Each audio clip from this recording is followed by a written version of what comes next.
get started, and if anybody else shows up, we'll just fill them in. First thing I'd like to do is thank everybody for coming, all the small business owners, and I'd like to point out we have Aaron James here, reporter extraordinaire from the Evening Sun, and Deb Adamak from Main Street, Gettysburg. The site has done well. It was really intended to bring local business supporters to businesses directly in a social networking sort of environment, which I think it's done very well to do, but it's also done something else, and that's bring all local businesses together. So I think it's pretty admirable that in 2 months, as of yesterday, the site's now just 2 months old, it's been able to do that. Hopefully it can just grow and have a little bit more success. But just want to read off some stats. I attached Google Analytics to the website, and that tells us who's visiting, from where. We can get demographics from Google Analytics that says where our visitors are coming from. Since we started March 31st to yesterday, so exactly 2 months, we've had 2,250 unique visitors. Now, unique visitors, if somebody would visit twice, they don't count them twice, they just count them once. So that's actually unique people that are coming to the site, representing 44 states. The states that are not included are North Dakota, South Dakota, Wyoming, Mississippi, and Nebraska and Montana. So if you know anybody in those states, just tell them to take a look at it so we can say we've had hits from all 50 states. Just wanted to reiterate the purpose of this site, just to drive it home a little bit more. The purpose is really to promote independently owned businesses in America. If you've been to the site, if you signed up, you believe in that, and I'm glad you do, and I'm glad you're here. But a couple people have emailed me and said, do you realize that other businesses outside of Gettysburg are joining? Because I don't think they quite get the concept of what we're trying to do here, so I really want to talk about that a little bit.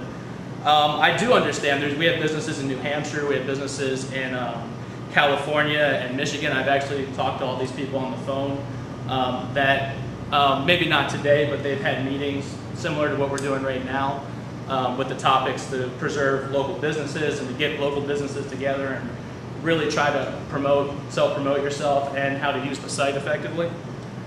And I'm very pleased that people are doing this, because what that tells me is that with the economy right now and competing against the larger corporations, I won't name any names, but you know, they're out there. That's not unique to just Gettysburg. That's a nationwide quote-unquote problem. So it's really taken to a lot of people across the country. The goal really is not just to be a listing site, but it's supposed to change the way people think.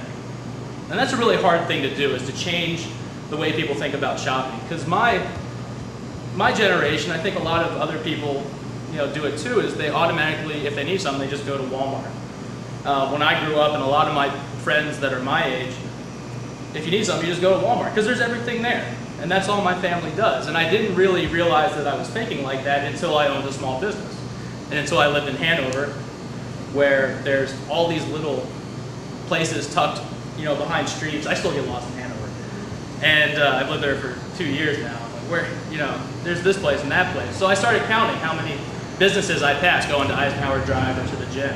And it's amazing how many of these little places are there that you just don't realize, because you're usually just going to Walmart or Staples or something like that, because everything you need is on Eisenhower Drive, right? So we're trying to really change the mentality of the way people think. Before people just auto shop, before people just go to Walmart, maybe they'll say, oh, let me check out shoplocalbuylocal.com to see what's in my area. And to get people to think that way, to change the mentality of people, we can't do it with just the 20 people in this room. It has to be more of a regional or even nationwide movement. So that's hopefully the goal of the site.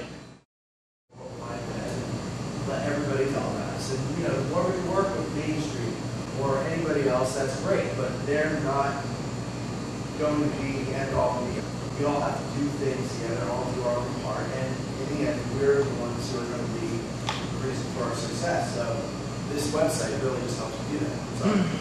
Yeah, and if you think about just strength in numbers, 2,500 businesses is $30,000 a year. That's a lot of advertising you can buy. And I can buy advertising in the Evening Sun or wherever, or Google AdWords, that doesn't just help one business. That's not just one advertising campaign. That's going to help the 2,500 businesses that are on the site at once. You said New Hampshire or something. This is local for Gettysburg, or is this national? or? Oh, it's definitely a national. Obviously, it's on the web, so it's Yeah. a lot. But for businesses to join, I guess where I'm trying to figure out. I know you said you were going to separate by categorize things or whatever, or use subdomains or something. Yeah. But what's your goal?